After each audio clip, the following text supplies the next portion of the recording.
seconds to set the stage, and then we are going to get into it here on the MMT Live from the City of Angels. Let me tell you a little story about Bruce Springsteen. Down in a dead man's tank. These new songs, everything only dance still believe it. And we'll get it. Whatever it takes. In the USA. No changes. In the USA. Love you, Bruce. Let's burn this place down, Johnny. Springsteen, deliver me from nowhere. Yes, it is really something that I was into. I was engrossed with this film pretty much from frame one. And I'd been hearing some strong things coming out of the festivals, and then it seems to have wavered a bit in the past several weeks. I don't know what these people are watching. This is, for me, where I want to be. Deeply grounded and emotional, quiet. And I think there's a lot of power in that. It's not a showy film. You get moments from Scott Cooper where you see Bruce on stage in concert in Cincinnati right before the making of this very small, heartfelt, introspective album, Nebraska. And it's about that time period for Springsteen when he was about to become a guy who couldn't go back to Asbury Park and just be a guy from Jersey. And he knew it. He wanted to hold on to that last glimmer of normalcy. And that's what this film is all about. Just that tiny little time period. But an album at the time that was insane. He was coming up and becoming this megastar. And then he says, you know what? I want to go back and make this almost soulful album in my bedroom in Jersey. And the executives at CBS Records Columbia were like, what? That's the film. I love a story like that. And that's what we get here. You need to be patient. I don't know why some of you can't just go into a film like Deliver Me From Nowhere and appreciate the stillness of it so often. Is it so much to ask for some people to not have a tick-tock mentality? No patience? You need to have some to appreciate a film of this quality. And I think when you talk about this film, some people are missing it. Man, Scott Cooper is Mr. Americana when it comes to movie making. He makes films about America, and he has repeatedly. And what a match of director to material here with this film. The look of the film, shot on film, color grading. You look at just the overall atmosphere is strong. All of that is here. So any discussion of it's flat, let me just pull this up because this is something that drove me crazy when I see this. Now listen, I'm a fan of what World of Real does. Jordan in the site, a lot of smart cinephilic articles here. But when he calls Deliver Me From Nowhere flatly directed, I gotta tell you, Jordan, you lose every bit of credibility you have. Like it's gone. It's over. As we like to say, over. There's no way that you can't understand. Well, obviously you can. That this is a very strongly directed film. Easily one of the best of the year from a directorial standpoint. And now we get into Jeremy Allen White, a guy that had some issues with In the Iron Claw. Because not his performance, just he wasn't physically the guy to play Kerry Von Erich. We talked about that at the time, right? Kerry Von Erich is a Greek god, 6'4", 270. Jeremy Allen White's little. I mean, he looks like he's 5'8". But here, as Springsteen, very reserved in this role. Perfect. And I can see him, again, transformative, becoming Bruce Springsteen. I didn't watch this saying, I am seeing someone play Springsteen. I said, I am buying into the fact that Jeremy Allen White is Springsteen. That's an accomplishment. So easily one of the best performances of the year for me. Got to be one of your best actors. Jeremy Strong. Both Jeremys here. Jeremy Strong is really good in roles like this. The manager. Very similar to his work in The Apprentice. This is what he does, right? Jeremy Strong's a method guy. And when he gets into it, he's all in. And here, he's the manager trying to tell CBS Columbia, listen, I know this is unorthodox, what we're doing here with this album. You want us to go with big, huge hits. In fact, Born in the USA is one of the songs that Bruce wrote during the time of Nebraska, but he shelved that to make this album that had no singles, no tour, no press. And at the time, nuts. And Jeremy Strong's manager character has to get the label to kind of go along with it. So there's that drama going on. Springsteen is seeing a waitress in New Jersey, played by Odessa Young. She's very good. Across the board, ensemble performances here. So whatever you're hearing about Deliver Me From Nowhere not being a great film, let me tell you, this is one of these reputation destroyers. You can't be wrong here. You just can't. When I have this graded at 94%, you cannot be on the wrong side of this. This is not a gray area film. This is the best film of 2025 thus far, according to the man who's seen virtually every film in theaters this year. This is better than Sinners. This is better than One Battle After Another. This is better than Weapons. Some of you, I don't even know what to tell you. This deserves a Best Picture spot. And if I'm voting tonight, this is my film. I'm going to see it again. I can't wait to see it again. And I don't often say that. You need to go see this film. Support it this weekend. And speaking of going to the movies, let's look and see how it's doing. This is our Thursday night seat check. We like to see how the sales are at AMC here in Los Angeles. And I can tell you this. Films like Springsteen, Deliver Me From Nowhere, they just don't hit like they used to, okay? So you need to understand that this comes in at 10, 15 million. I'll give you my number in a minute. It's just what it is now. It's not an indictment on this film as much as it is movie going overall. People do not go to the movies anymore like they used to. We had a resurgence after the COVID shit went down. And now people are just like, I'll wait for streaming. The economy's bad. We've talked about it how many times. So I don't want to hear people think this movie's garbage. The people that do don't know anything about cinema. Literally. And they also, let me just be honest with you. Most people are not in touch with their emotions, and they're very incapable of sitting in quiet and thinking about things, ruminating. Why have we lost that as society? It's now scroll, 5-second TikTok, bang, bang, bang, bang, bang. The kids these days, no way they're sitting through this. But we're mature. We're adults. We can do this, and you'll be rewarded when you go see this film. Let's look at Universal 825 IMAX.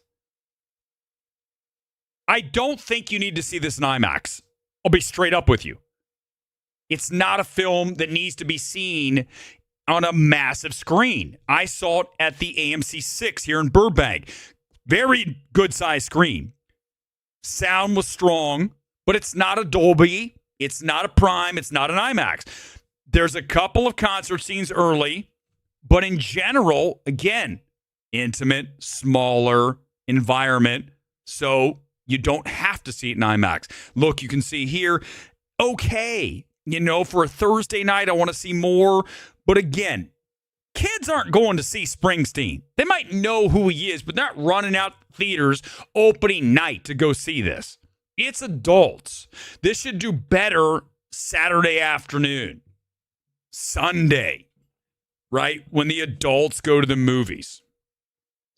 8 o'clock IMAX in Century City. Apparently, it's almost full. But remember, this is Century City, tangential to Beverly Hills. Hell, it's in Beverly Hills.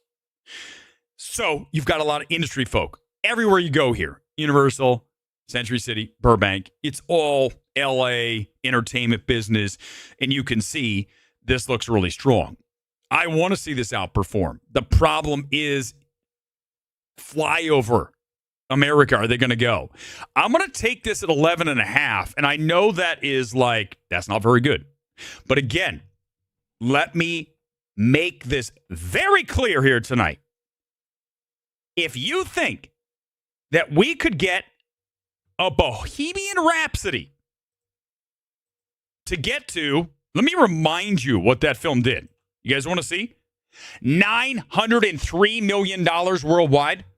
Can I tell you, that wouldn't happen today. That's the world we live in.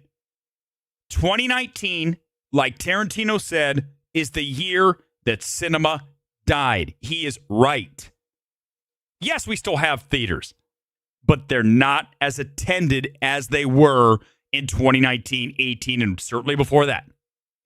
So nowadays, you're looking at, even at Burbank, which is the number one AMC in the entire United States, it still doesn't sell out like it used to.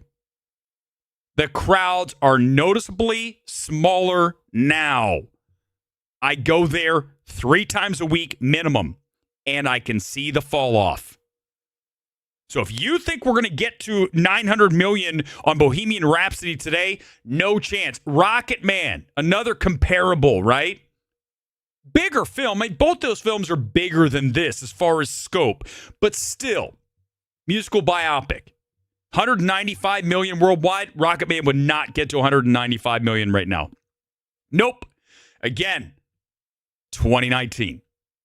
Bohemian Rhapsody, 2018, right? It's just, those days are over. Yes, I think as an overall film, it's really close to Magazine Dreams. These are my 2 favorite films of the year. Both very well directed films. Scott Cooper, I'm going to make this very clear as I just did. You can't dismiss what he did here. He really brings this home for the film it's trying to be. And I now want to go listen to Nebraska. Never heard it. Of course, I've heard everything else. I'm Gen X. I grew up with that. That whole Born in the USA album, right? Dancing in the Dark, and then beyond there, The Tunnel of Love, and all that, right? That's more my wheelhouse. But now I want to go listen to Nebraska, how he recorded this thing in his bedroom on this crappy recorder mixer thing. And by the way, Paul Walter Hauser's in this film. I think it's the best he's been in a long time. Paul, I know you watch the channel from time to time. Hopefully you're watching this. You really hit this one out of the park. It's perfect. He's just the right guy for this role. I mean, I really have nothing negative to say about this film. Nothing major. No major notes. That's when we get up to a 94% on the MMT score, there's not a lot of notes. It's tiny little things we're talking about, okay? Fantasy said he saw the movie as no juice. Well, first of all, Cameron, I'm not going to get into it. I don't want to talk about this guy anymore, but Sean Fantasy's the biggest joke that's ever existed in the film space. He is the clown, king clown. And anybody who listens to what that guy has to say, I can just tell you that I've never seen someone who has more stroke in any space who's more fucking clueless than Sean Fennessy. That's all I'm saying. I'm done with it. This isn't about him. Do you understand what a useless waste of time it is to even talk about that guy? It's an embarrassment that guy ever ascended to any level of notoriety. It really is. It's a laughable thing. If this were like a sport, they'd be like, how did that guy get drafted? How did this guy become a starter? He'd be the Jamarcus Russell of film evaluation. An embarrassment. I was worried after seeing the Rotten Tomato scores, reminding me of your reaction to Complete Unknown last year. Johnny, yes, different films. I really liked Complete Unknown, and I really like Springsteen, Deliver Me From Nowhere. So, listen, I think at the end of the day, I know I say this all the time, but I believe this. We don't miss. MMT does not miss. I am on the right side of history on this film. You need to see it. You need to be an adult about this and to understand that you're not going to get maybe exactly what you want, but you're going to get a really beautiful story, I think, about Springsteen, his dad, his demons, and everything that went into making this Nebraska album at that time in his life. I'm down with that. I was down with Spencer. Comparable, right? We talk about films that take a larger-than-life persona and we bring it down. We crunch it. In the case of Spencer, to like one weekend. But I still think you get enough of what it was like to be her in that film. Big fan of Spencer. Big fan of Springsteen here tonight. So I don't need to have all the hits, runs, and errors of someone's life. You can give me a segment and we can still have something that is great. And that's what we have here tonight with Springsteen. Anyone else who saw it come in now, I do want to get into... Let's check Rotten Tomatoes. I'll check and see what other critics are saying so I can laugh at them. And then we're going to get into quickly the Warner Brothers merger, and now the WGA is like, oh, no, you don't. And hello, we love you, WGA, for that. We do not need to lose another studio like we lost Fox to Disney. We do not need another merger. Springsteen is not popular outside the USA. We saw that with that Springsteen film from a few years ago. Remember that one? It was a British film. I forget what it was called. It's one of his titles of a song. I don't remember the box office on that. I could pull it up. But I think Springsteen has enough of an audience overseas that you could see some action in the UK. But beyond that, yeah, China, who knows? I mean, yes, Springsteen, listen, though, Phantoma. Springsteen is still, when you talk about the legends of rock, I defy you to name many bigger than Springsteen. Elvis, Michael Jackson, right? You talk about the biggest of all time, right? The Mount Rushmore of rock and music. Springsteen's damn close if he's not on it, okay? So let's not pretend that we're talking about someone who doesn't have the ability to travel to other countries as far as the popularity. I don't believe that to be accurate. Let's check and see what is going on here with Rotten Tomatoes, because this is where I get to hammer some critics for being complete clowns. Setting a biopic with one specific time period is the proven way to go. Well, listen, I think what a lot of people have a problem with is they want everything. I gotta have it all. Like, do you? Do you really? What if we just pare things down and really deep dive into a really interesting time in an artist's life? Because you think about it this way, as I mentioned off the top, you're talking about a guy who was about to become a level of fame that he couldn't even go places. This film, he goes back. He's famous. He goes back to the old club. He goes back to the diner, his old stomping grounds. And his friends are like, oh, you're Bruce Springsteen. But he's not like the Bruce Springsteen of Born in the USA and Dancing in the Dark and on, all those albums right there from like 84, 85 on. It was like 83, right? So right before, on the cusp of becoming the super duper superstar that would be known across the globe. And that time period is really fascinating because he knew that it was all about to change, and he almost wanted to stop it in a way, right? How can I just capture this moment? And you know what's interesting? Like, look, you look at this show. I've been doing this show for 3 years now. Each one of these lives is like capturing a moment in time. And granted, it's just a YouTube/X thing, right? Whatever, who cares? But if you're doing an album, you think about each album that you love throughout your life, it's usually tied into the time period, how old you were. I go back to all the songs from the 80s that I love. It's because I was a kid. I was turning on the radio, and you go back to like a Top Gun soundtrack. Every kid had that cassette. We all wanted to listen to it. Beverly Hills Cop soundtrack was one of my first ones I ever had. You remember where you were when a song was big. And for Bruce Springsteen, imagine making the songs, writing the songs, producing the songs. You're like, oh my God, that time period. So for him to watch this has got to be just like, can't even. Just like you're leaving your own body. Like, this is just something else. I can't imagine what that would be like. Especially because I believe Scott Cooper nailed it. You know, Springsteen was involved. Obviously, it's based on a book on that time period. So there was already something in place. This is an adapted screenplay. But I think he nails it. Cooper nails it. Jeremy Allen White nails it. Everyone here is really killing it. All right, let's see what we get here. Let's go to Rotten Tomatoes, and let's see who is completely clueless here tonight. The Clueless Critic segment, ladies and gentlemen. Let's see who got it right. Oh, no. Let's see someone who really missed it. Like 1 out of 5. Come on, give me something. Oh, here he is. Here's our guy, Alfonso Giraldi, who just got bumped from the Wrap. He now has that website, The Film Verdict.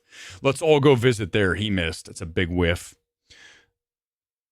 Let's see who else. Manola Dargis. Okay, what did we say about Manola Dargis? We said she's one of our approved critics. Fresh. The Great Surprise of Springsteen, Deliver Me From Nowhere, a solid, very likable, very affecting drama about an anguished period in the life of young Bruce Springsteen that doesn't shy away from soul-deep pain. Manola Dargis, this is why she's one of our approved critics. New York Times. Doesn't matter if she's New York Times. She's good. And she got this one right. You just don't want to be on the wrong side of history on this. It's strange. You know, I always say that I'm kind of like a soulful person, right? Soulful. I think about things. I feel things. I give a lot of thought to things. And I know at times you don't, I think you kind of know by now. And I think that's what makes me better than a lot of people in this space. Because a lot of people just aren't in touch with who they are, okay? They don't know what they like. They don't have a very strong voice. So if you don't have all of those things, and I think ultimately very good taste, listen, you can't manufacture taste. And I think that's the thing that's laughable about Rotten Tomatoes or critics in general. Do you think that every critic has good taste? You got to be kidding me. Even if they wrote something that was semi-coherent, doesn't mean they have good taste. You got to have good taste, fearlessness, all the things we always talk about.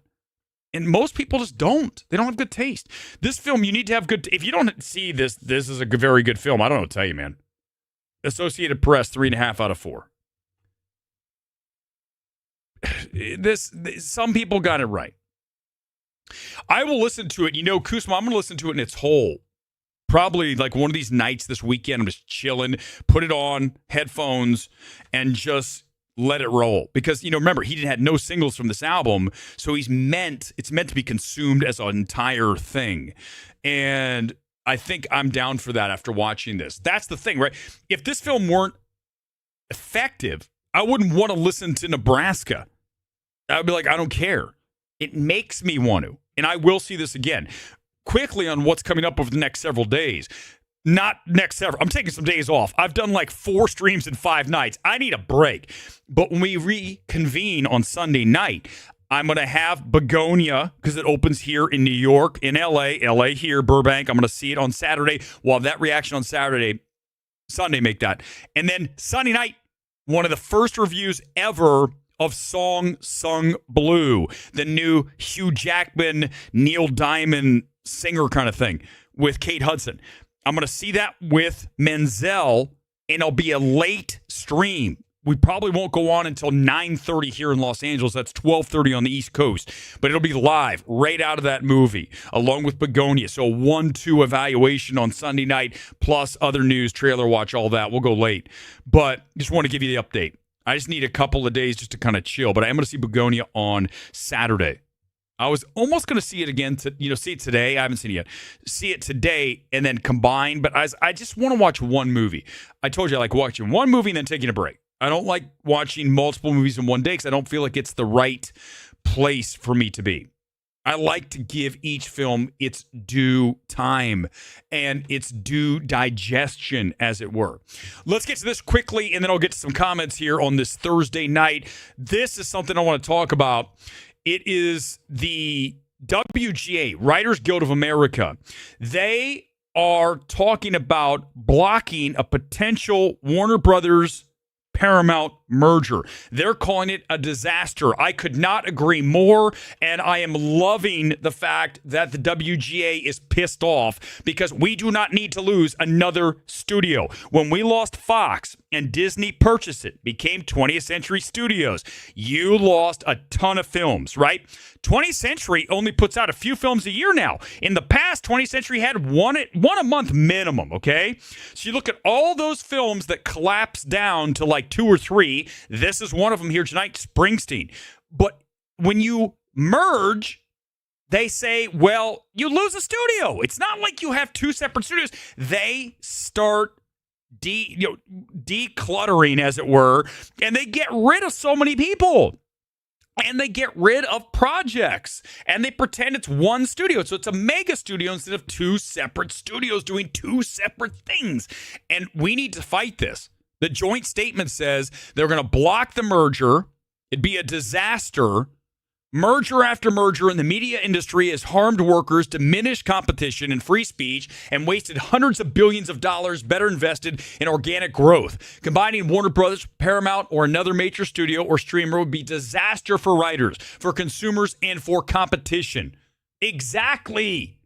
If Netflix bought it, worst case scenario. They barely do theatrical at a couple of theaters across the country. They're apparently going to do a little bit here and there. That's encouraging. But still, I do not want anybody but Warner Brothers owning Warner Brothers.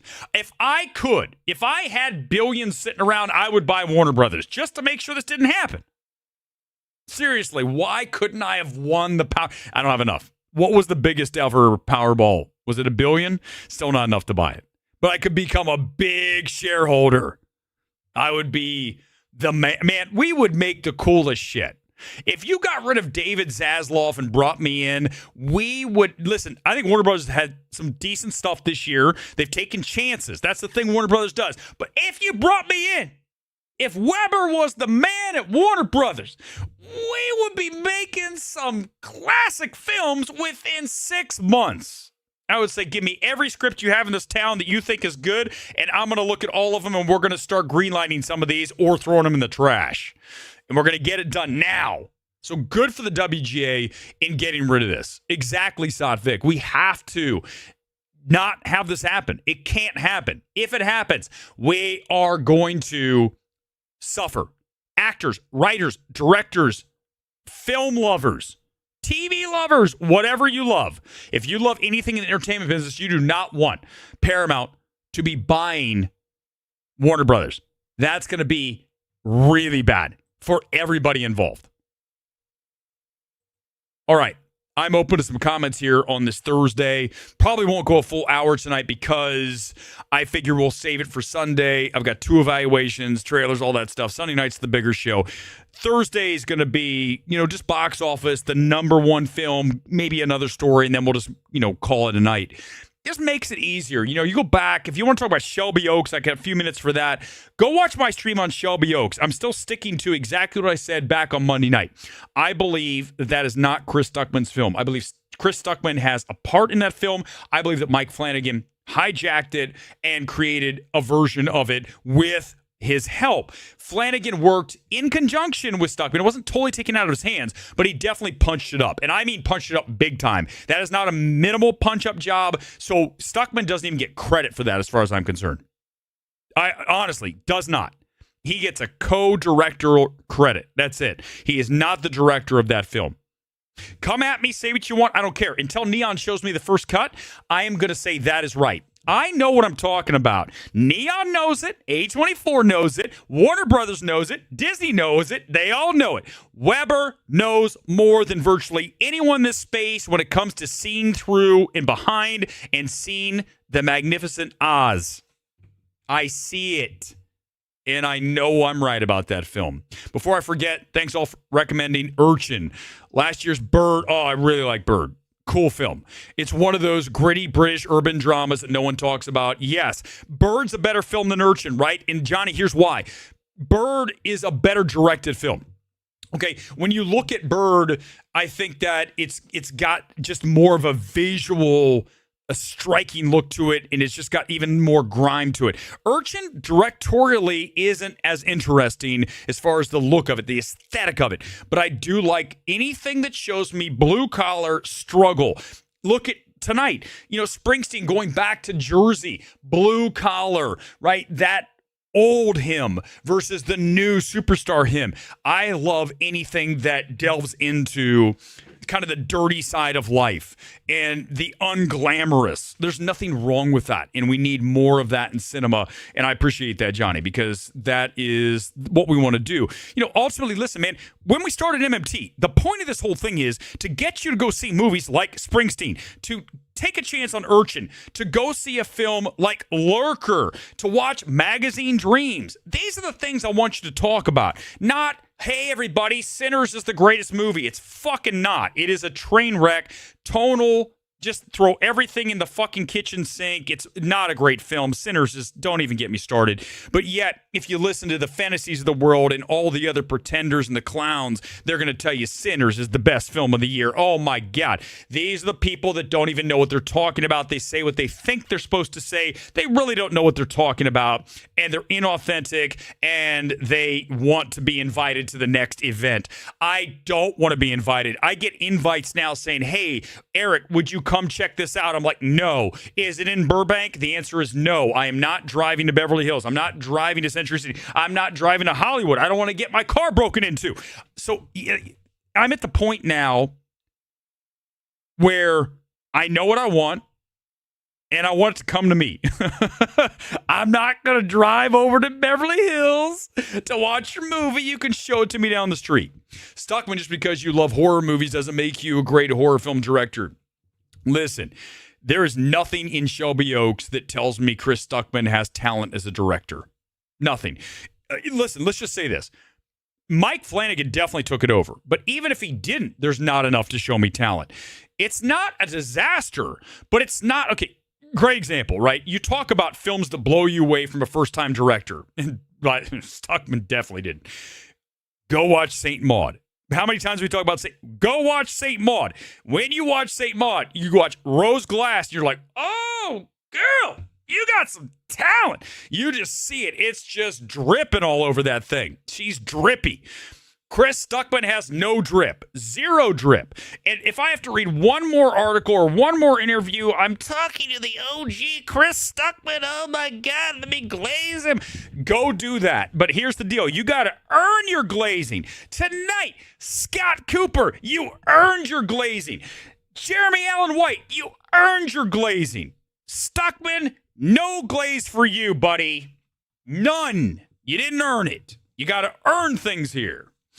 You triggered a lot of people. Good. Hey, listen, I'm glad. I hope they did, because I'm right. If they're triggered, it's because they don't like to hear what I have to say. What I will always do here, I will say what needs to be said. I do not say what you want me to say. I'm going to say what needs to be said. Two different things.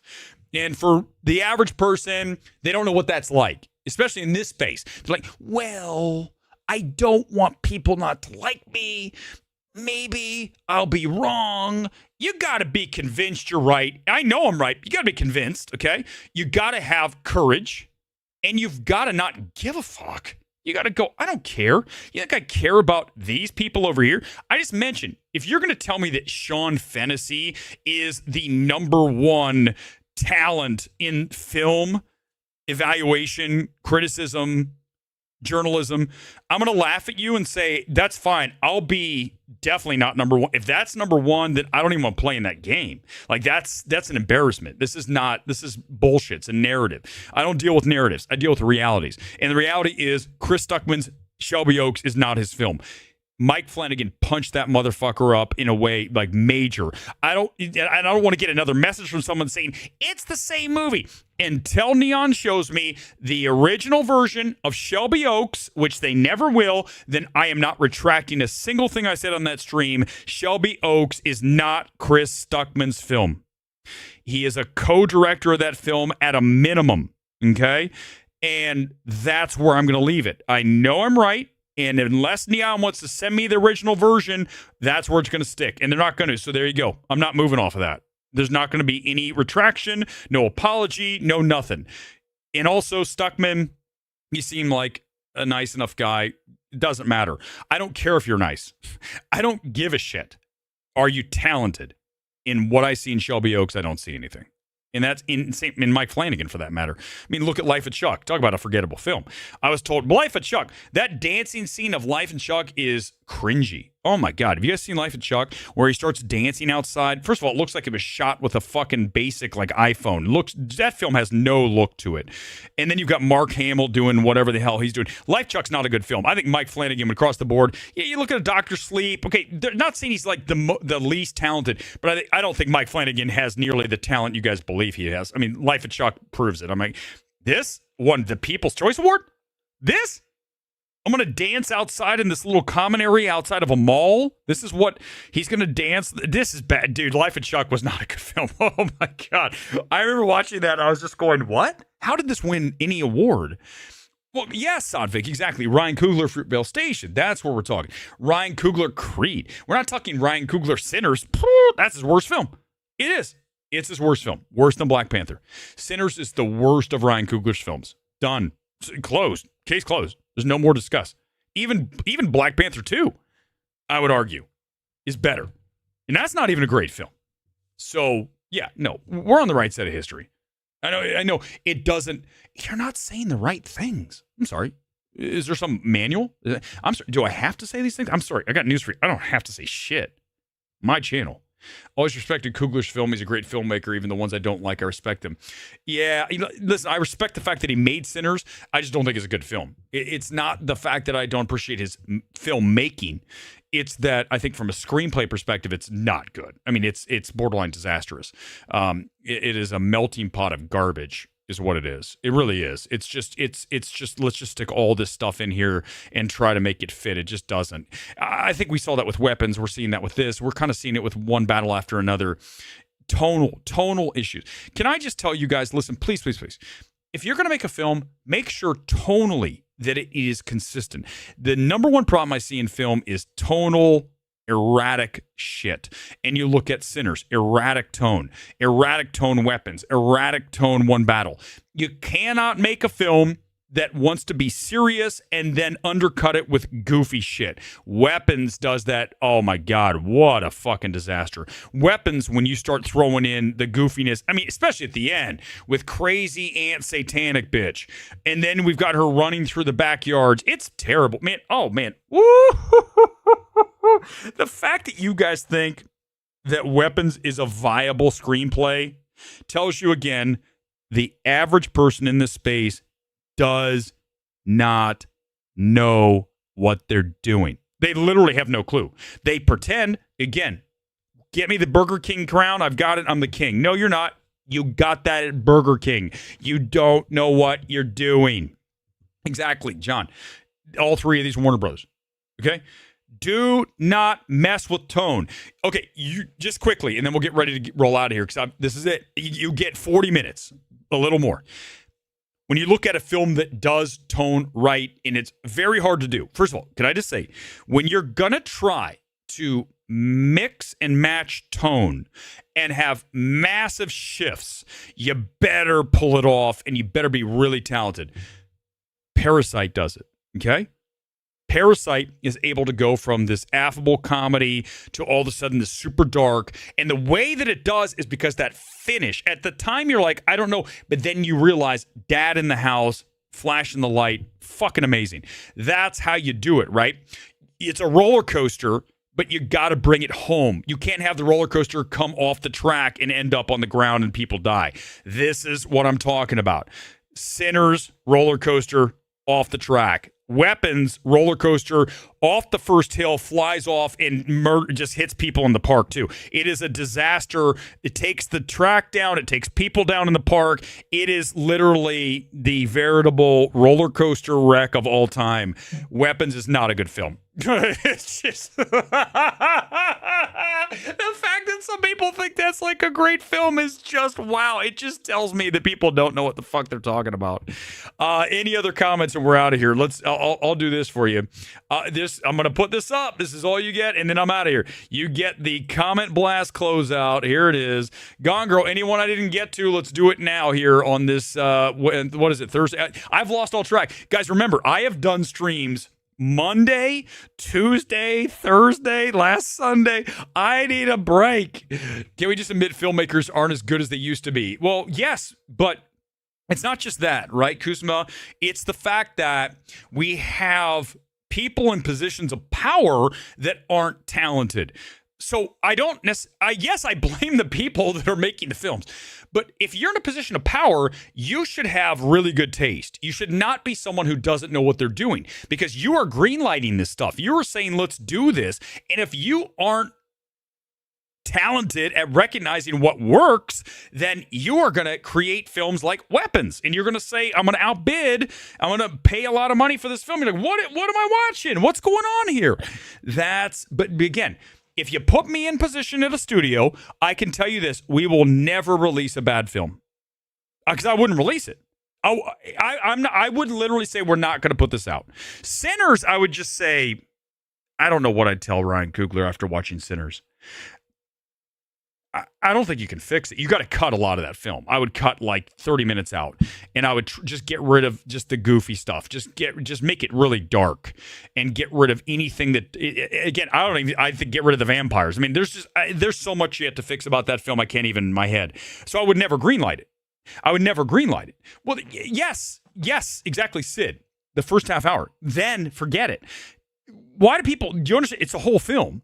You know, I was thinking about, what was the film recently that I saw where I was down, then up? Okay, we'll watch it on Sunday night. The final scene of Trance. And I think we talked about it before, but I found the scene. I want to show you the end of Trance on Sunday. Danny Boyle's film from, I think, 2013. I saw it in Boston. I just remember the end of that film in the theater because I hadn't seen it forever. It's a pure perfection, absolute perfection at the end of that film.